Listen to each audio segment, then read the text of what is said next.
to Fiji at least 13 times.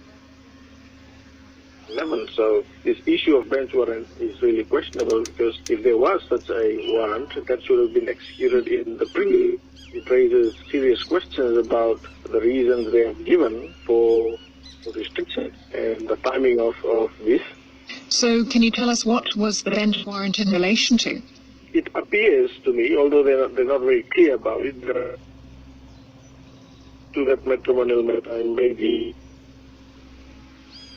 But since the matrimonial matter was settled in full in 2005, that also is closed. So understand where they're coming from. And like I said, I've traveled to Fiji between 2008 and 2011, and if there was a warrant, something that's been concorded, the legal process will have to determine the veracity of what the... So just needed to be issued, just to give us the full background to this. I think from memory, maybe I missed one of the matrimonial proceedings, and maybe I think that warrant, which obviously stale and invalid now, it was issued probably to get me to attend one of the court proceedings that related to the divorce proceedings. Because the matrimonial matter was settled and divorce granted, that the absolute decree nisi was granted back in 2005, any warrant related to that is therefore dismissed. So I don't understand what they're talking about. Are there any other issues you think that, aside from your political criticisms of the Bainimarama government, are there any other issues you think that you could be possibly wanted for? Well, if there was, they would have stated it in the letter, but they have cited these two historical issues about my matrimonial matter as a basis of the stop departure. I'm not aware of any other offences or anything that I'm wanted for, so I'll be focusing on what they have stated in the letter about the 2005 divorce proceedings and the warrant. So what will you be instructing your lawyer to do now? I'll be asking my lawyers to prepare and file proceedings against the government, that is the Attorney General and the Director of Immigration, and also the Prime Minister, who is also the Minister of Immigration, for this, because, as I said, the reasons stated in the letter are false and misleading and is untruthful. I'll be seeking unspecified damages in due course. You didn't make it, obviously, to your mother's funeral.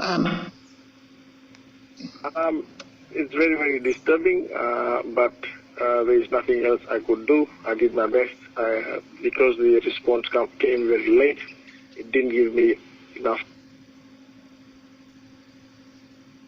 before I could travel, so it was too late.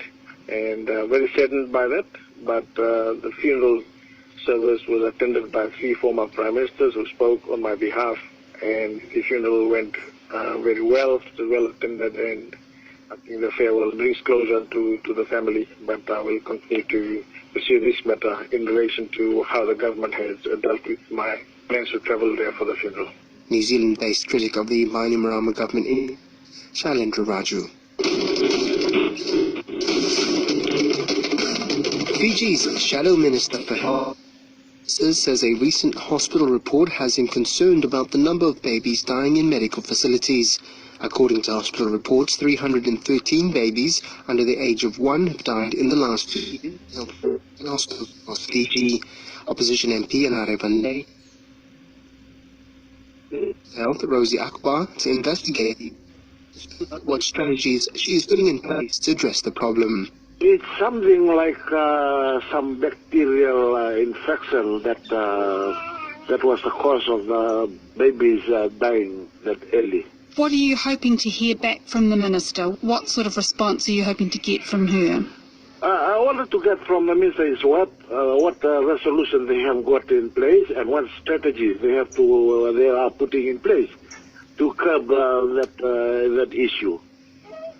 Okay, so are you concerned that there's a particular problem that is out there in moment, or is this an ongoing issue? It's a short-term issue, that needs to be resolved by the ministry. It's something about their setting up. The environment's not conducive for babies because it's near the laundry. So they need for the babies to resuscitate and to recuperate. Okay, so you think that there are problems there at all with how they deal with the baby? That's correct. Okay, I can hear you've got a baby there in the background. Is that your child? My grandson. People come to you as their MP concerned about this issue? Yeah, my neighbors, one of them 5 months, the baby, they died from nebulizer that they use in the hospital. They said that it's infected with the bacteria, so that's why the baby died in my neighbors. They died from what? The use of nebulizer. Oh, nebulizer. Yeah. Months old. Do they know that that's what happened, or are they concerned that that's what might have happened? No, the instrument was still infected with bacteria, and they use it with the baby, and the officers know that it was bacterial infected. Well, that doesn't sound very good at all. So, have you raised these questions elsewhere? Is there some sort of inquiry going on at the hospital about the... Yes, I raised it with the subdivisional health hospitals. And what did they say? Yeah, they're saying that they are under control and they are doing what is best at the moment, and they're trying to resolve all those issues. So when you...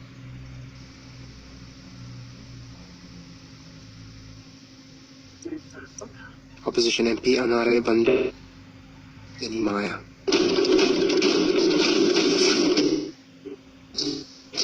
You're listening to Dateline on RNZ Pacific. 60 years after Britain conducted its largest nuclear test in what is now Kiribati, veterans who were there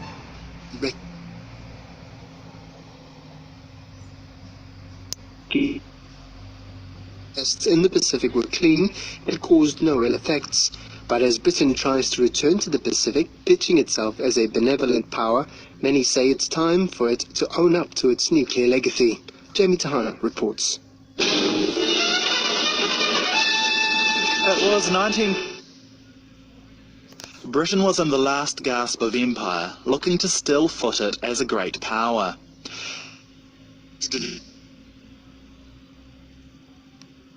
Up a station on its Pacific colony, Christmas Island, to try it out. Waiting to make history. For Britain's first hydrogen bomb is about to be... This day, Britain will rank beside America and Russia. Greater nuclear power. From the moment that the white-painted Valiant bomber takes off with its deadly load, Britain is no longer dependent on anyone. Its ultimate defender. Some 14,000 troops were sent to Christmas Island, and 2 New Zealand frigates and 276 personnel from Fiji, which was also then a British colony. Year-old Fijian Paul Apoi. We were told that we were going to do sea training, that's all, and we were eager, but we were young, we were blessed. Yeah, we found that they told us that they're going to test the nuclear weapons. In the Fijian language, we didn't know what it was. Mr. Apoi says he was on Christmas Island for 7 detonations with little protection, including for the largest, the 3-ton Grapple Y. On the 28th of April 1958, Mr. Apoi and hundreds of others were herded onto the face away their eyes.